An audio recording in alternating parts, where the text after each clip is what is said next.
Hey everyone, I want to talk today about mythical creatures and what they actually represent in human history and what they represent within our own minds and psyches. Um, Mythical creatures like dragons, trolls, and fairies, uh, they show up in sagas and epic poems and stories around the world. They all have different names, and there's many more creatures that have many different names, but have the exact same description throughout the world. Dragons. They might not always be called dragons throughout the world, but they exist in stories all around the globe. And dragons, they are meant to express a feeling of terror, a feeling of being overwhelmed by a gigantic beast, a feeling of complete and utter power and focus on one thing that one desires and one drive in order to achieve that one thing. Very focused creatures throughout the world. And what they really represent in all these stories, what dragons really get to the heart of, is greed in our psyche. Greed is that foreboding terror that plagues every civilization, especially when it's in the hierarchy, when it's in the monarchy, or when it's in the leader at the very top of any society or any civilization. When greed is present, it can tear a nation apart. Um, Even when it's present in everyone at the bottom, or at least the majority on the bottom. Um, it's this thing that humanity has always had to contest with.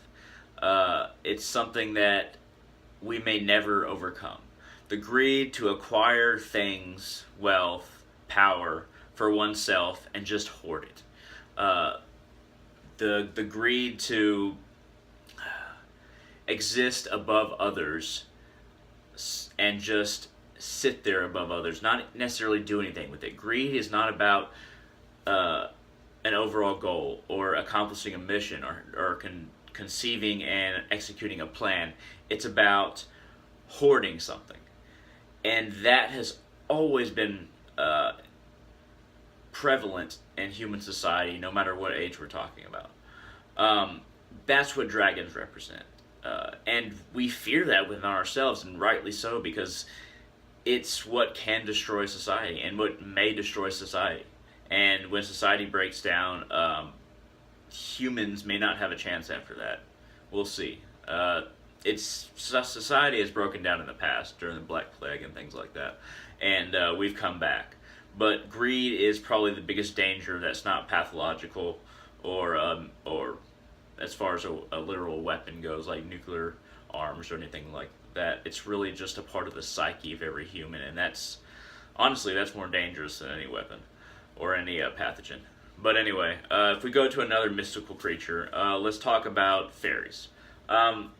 Fairies, these kinds of whimsical spirits that exist around the world that are like fairies, they all represent a joy in nature. And the joy for nature exists in every civilization and society to some extent, and in every religion to varying extents. But there are two sides to the joy in nature. One to the joy in nature that is life, that is the joy of living in general, and another to the joy in nature of its cruelty. And this is why fairies have two sides to them in all mythology, no matter what they're called. These kinds of spirits always have two sides to them. One is just the joy of living, and the other is the cruelty of the natural order. Now, the natural order can be terrible. This is something that places humans above nature a lot of the time. Not all the time, because humans can be very cruel, but a lot of the time, because in nature, death is an accepted reality by all the creatures in nature and by all the plant life in nature. It's not something fretted about. It's not something that affects the psychology of animals when death enters into the mix. That's something that's immediately accepted. even if they don't have the brain power, even if they don't have the temporal power to conceive of death, it's easily accepted by animals, and that's what places us above. Or maybe we became above them, and then that's when we started to really shy away from death. But also, not only is it death that's the negative part of these whimsical kinds of spirits or in stories, it's the part that is cruel.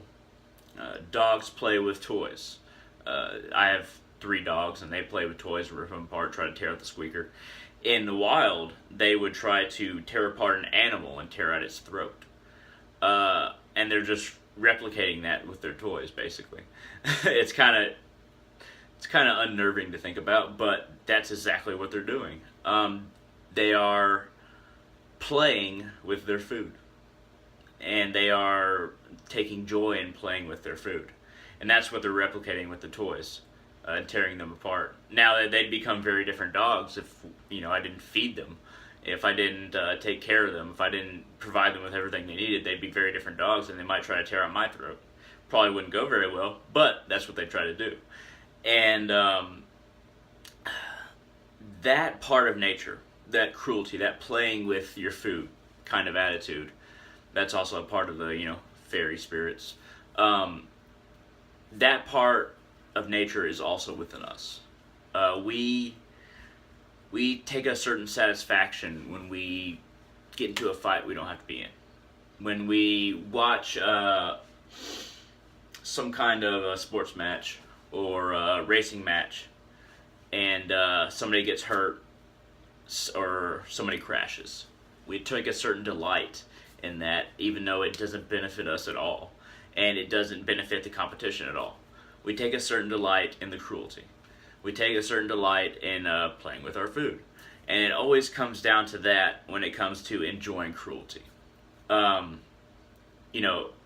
vast majority of fights that people get into, myself included, in the past anyway, I don't really get into fights like I used to, but the vast majority of the times we get into fights is because we want to win and we want to beat somebody down. Not because we need to, but because we want to. And it feeds the ego. Cruelty feeds the ego. And that exists within us. And that's a part of these fairy type creatures that exist around the world. Trolls, to name a different creature, they're more elemental. It's kind of hard to break them down in relation to humans, but as far as what they are around the world, trolls are more these elemental drives to go towards water, to release the heat within ourselves upward, like volcanoes, to not resist when there is a hurricane, but follow with it and go with it. These elemental influences within ourselves also exist. We don't go against the flow of things unless we have a very human urge, and this is only a human urge, to form our own path. Now you might say trouts, they swim against the current, but their path is ingrained in their genetics just like ours, and theirs is to go to a certain area where they might feed or mate, and that force within themselves, within their genetics, is stronger than any purely elemental force, but it's a combination of the two in genetics, just like with us. And that's what trolls represent within us, is the combination of elemental acceptance and instinctual urges. That's what trolls are really in us. And there's a lot of mythological creatures I could break down as well, but for right now I'm just gonna end it here, and I'll talk more about this in the future. Thank you everybody for watching, and please like and subscribe if you loved it. Thank you.